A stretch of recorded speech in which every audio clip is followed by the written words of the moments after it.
Numbers are thrown out all the time. Are they proof of some truth or just fluff that bluffs us?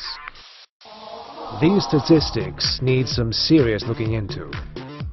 I'm Brendan Fernandez, and that's what I'll do. Because some numbers are just worth figuring out. There's something weighing on the minds of Singapore's health experts. The obesity rate in Singapore is rising. But exactly who are the people tipping the scales? This episode, we look at the calories we are eating and show how an extra helping of food can stay around for longer than expected.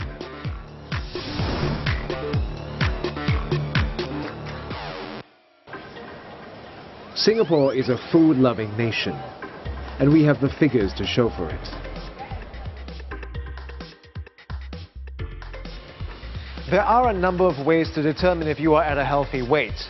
One of the oldest and simplest methods is called BMI, or Body Mass Index. Hi, my name is Brendan. Hi, Brendan. Hi. Hi, nice to meet you. Thank you. So I'm here to try and figure out my BMI, and I'm told that this machine will help me do that. Is that right? Yeah, exactly. To calculate your BMI, you need to know your height and your weight. Take your weight in kilograms. Mine is 69. Now take your height in meters times your height in meters. Divide your weight by that number. And okay, done. It's done. Okay. Okay, all right. All right, so I see that my BMI is 22.5. Yes. And, well, isn't that quite close to 23? 23 is overweight, right? Overweight, yes, correct, exactly. So am I in danger of being overweight? For body mass index, you are slightly overweight, but then if you were in fat percentage wise, you are not. Your muscle mass is quite high, and your body fat percentage is actually normal. I see. So yes. because my lean muscle mass is a little bit higher than average, that tips my BMI to make it a bit higher than your normal. I see, okay. Muscle is much more heavier and denser than fat. I see, Yeah. okay. Right, so then I guess bodybuilders or athletes, their BMI will be... All obese. They'll be obese, I yes, see. under Okay. the BMI, yes, Right, they are, okay. sadly, yes. Great. Adults in Singapore are growing bigger. The rate of obesity of those from the ages of 18 to 69 has been steadily rising. In 1992, 5.1% of our adults were obese. In 1998, that went up. 6% were obese. 2004, 6.9%. But by 2010, the proportion of obese adults ballooned to 10.8%. This means that 1 in 10 Singaporeans are obese. Between 2004 and 2010, just 6 short years, there was a staggering 57% increase in our obesity rates. To understand the reasons behind the spike in obesity levels, we spoke to Dr. Robert Sloan, a sports scientist from the Health Promotion Board. The increase in obesity that we saw in 2010 was somewhat of a surprise. However, it's not unusual. A lot of this has to do with increase in income, people eating out more, and less time. So people are sitting a lot more and they don't have as much time for activity. And the change in jobs, where people have more sedentary type jobs. So you would expect a natural increase in obesity over time. The thing is, walking around here, I don't really see that many obese people around me. One thing we have to remember is that obesity is defined differently for Asian versus Caucasian populations. The health risk involved with obesity is the same, meaning that you will be at higher risk of having heart problems, diabetes, stroke, but we use a different BMI range. The reason is because Asians tend to have a higher risk of having coronary heart disease, and so we use a lower BMI range of 18.5 to 22.9, while Westerners or Caucasians would use a BMI range of 20 to 25.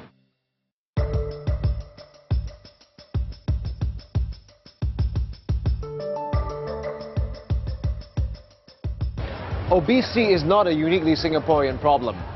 It's a global health crisis. Our rate of adult obesity weighs in at 10.8%. Now that is lower than the average of 17% in OECD countries. And lower than Australia, where a quarter of the population is obese. And lower than the USA, where 1/3 of their population is obese.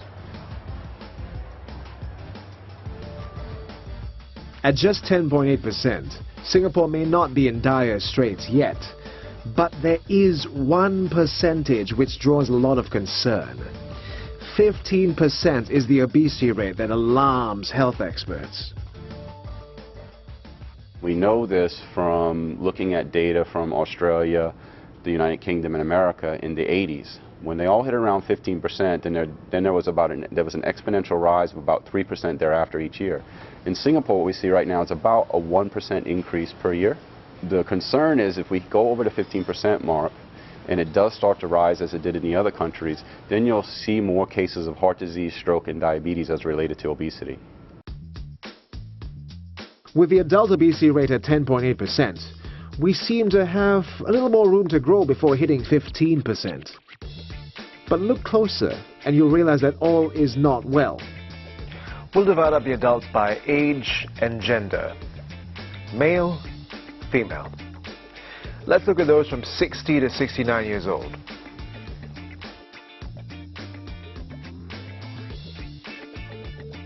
Male obesity rate, 5.7%. Female obesity rate, 8.7%. For those 50 to 59 years old, 9.8% of the men were obese, compared with 13.2% of the women. One of the reasons why women at the age of 50 to 59 experience weight gain can be because of menopause. The risk involved would be, of course, higher rates of cardiovascular problems, diabetes. It's not just hormonal changes. During menopause, muscle mass diminishes with age while fat increases. Loss of muscle mass in turn decreases the rate at which your body burns up calories. Back to our graph. You'll see that the bulk of the problem is shifting when we look at the younger age groups. 40 to 49 years old. 10.3% of the men were obese, as compared with 11.1% of the women. The gender gap has narrowed. Looking at the younger group, those aged 30 to 39, 16.1% of the men were obese, as compared with only 8.7% of the women. Now this is the turning point. From this point onwards, men were more likely to be obese than women. In the 18 to 29-year-olds, we see a 15.4% obesity rate in men versus a 5.8% rate in women. Now this is why we should be concerned. If we look at men ages 18 to 39, the ages where men are supposed to be in their physical prime, we'll see that they have actually reached the critical 15% obesity level. These working adults tend to have the poorest dietary habits, the least amount of exercise, they sit down for the longest amount of time, and also this age group tend to have the highest level of stress as well. The reason why younger women tend to have lower obesity rates is because I guess at that age group you're a little bit more self-conscious, you know, you want to maintain a certain image, and so they will tend to try harder, they eat better, they exercise more. So Singapore is upsizing. But the fat that we can see on the outside isn't the worst part. What's more worrying is the fat that we can't see.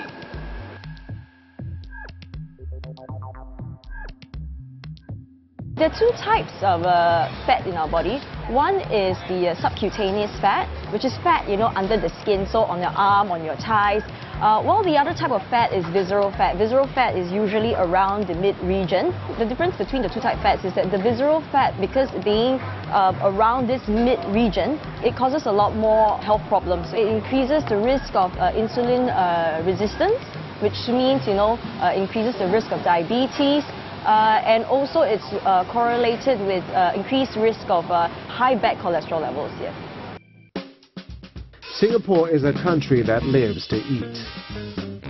But are we aware of the kind of calories we're putting into our bodies? If we compare the calories we burn to the calories that we eat, how much exercise do you need to do to burn off a plate of chicken rice?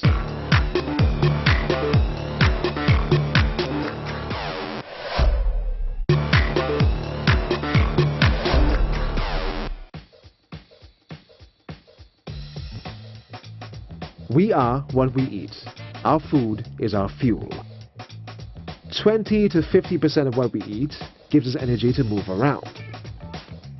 The rest goes into breathing, keeping hearts beating, keeping cells functioning.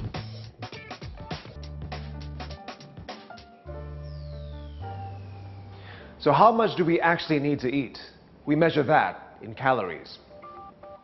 But what exactly are calories? A calorie is a unit measuring energy. In dietary terms, 1 calorie is the amount of energy needed to increase the temperature of 1 liter of water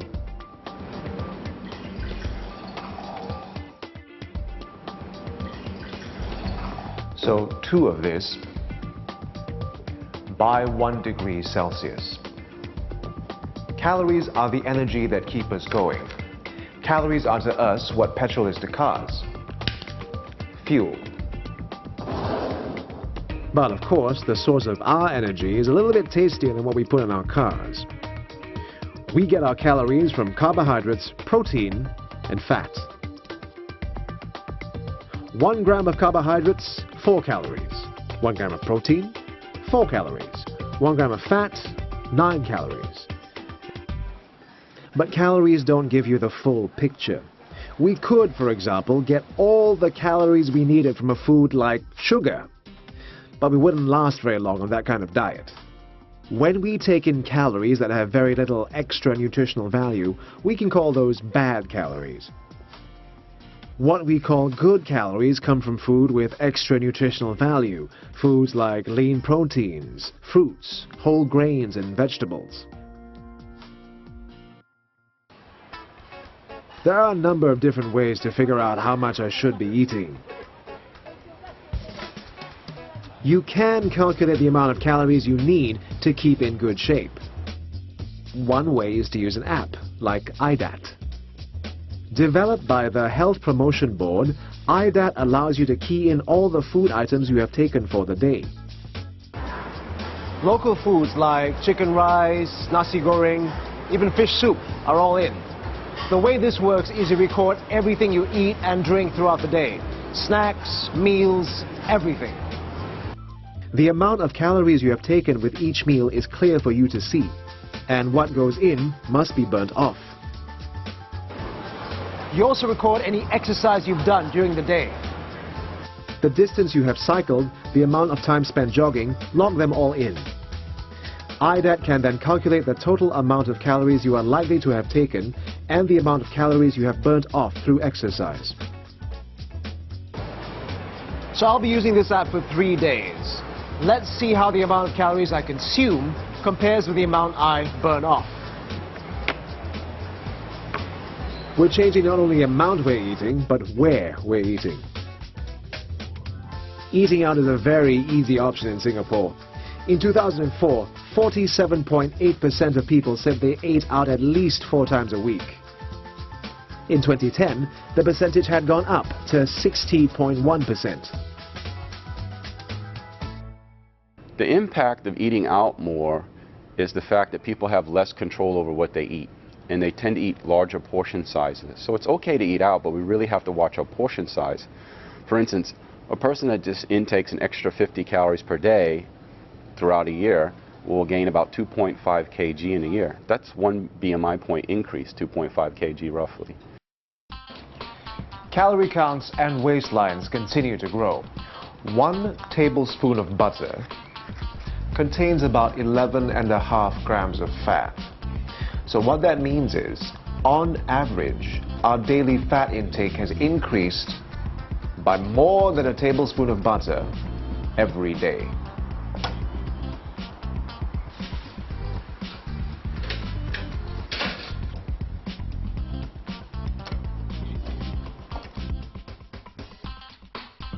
From 2004 to 2010, the average Singaporean increased their calorie intake by 10.3%.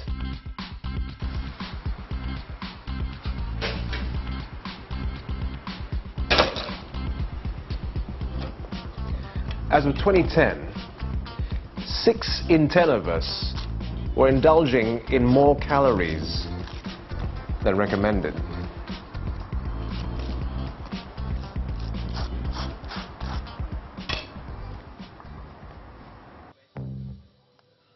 If you're thinking of losing some weight, half a kilo to 1 kilogram per week is a good target.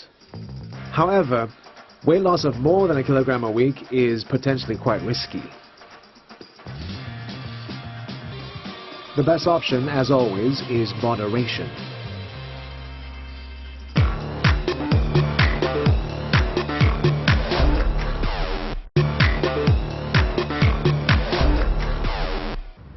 Now we're here to show you how many calories I can burn by running on this track. For someone of my height and weight, 1 round this track at a steady pace burns about 25 calories.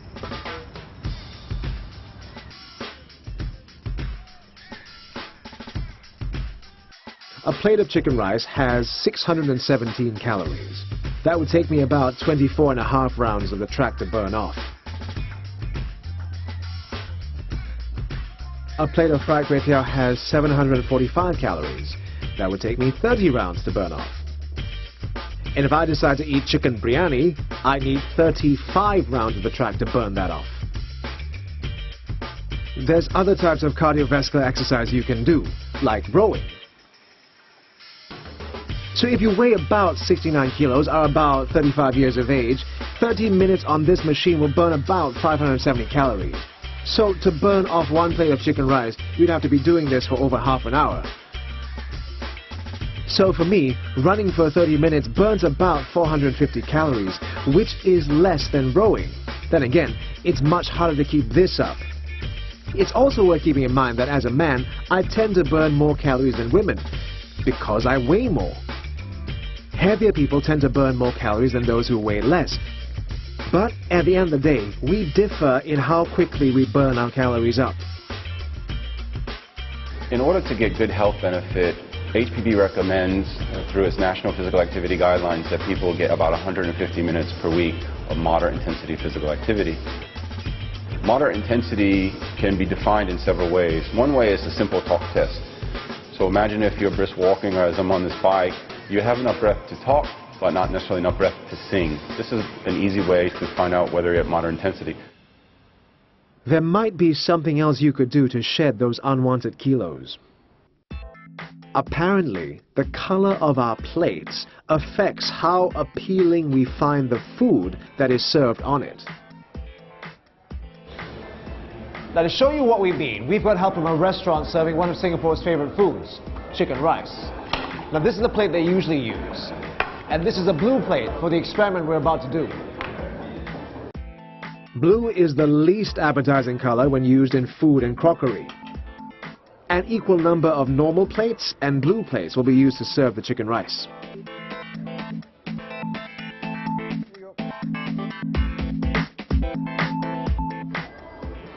We'll be measuring the amount of food left in the plates after they're done eating. The aim, to see if the color of the plate food is served on affects how much we eat.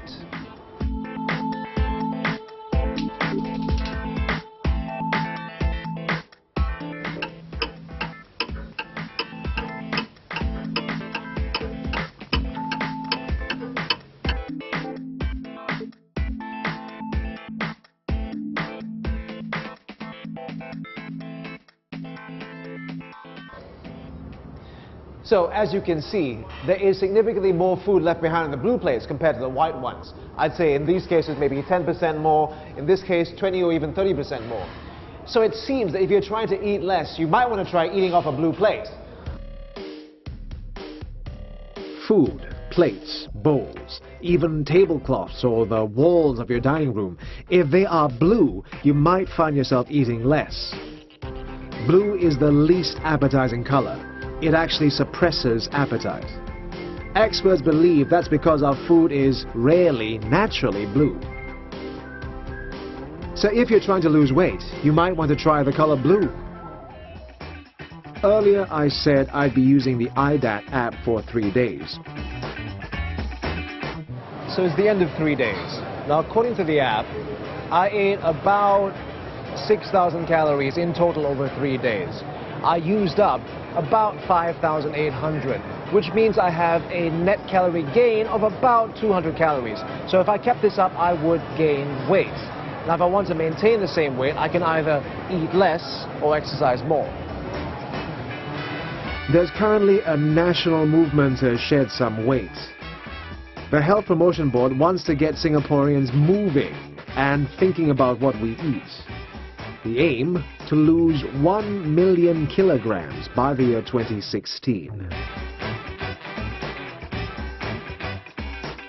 Well, it helps that there are many parks here in Singapore. There are more than 300 parks, including community parks.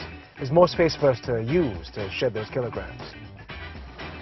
Obesity comes from access. A healthier weight comes from making smart choices and from moderation. It can be quite some effort to keep track of calorie inputs and outputs, but I think it's worth it. The benefit to you is some weight off your mind and maybe your waistline.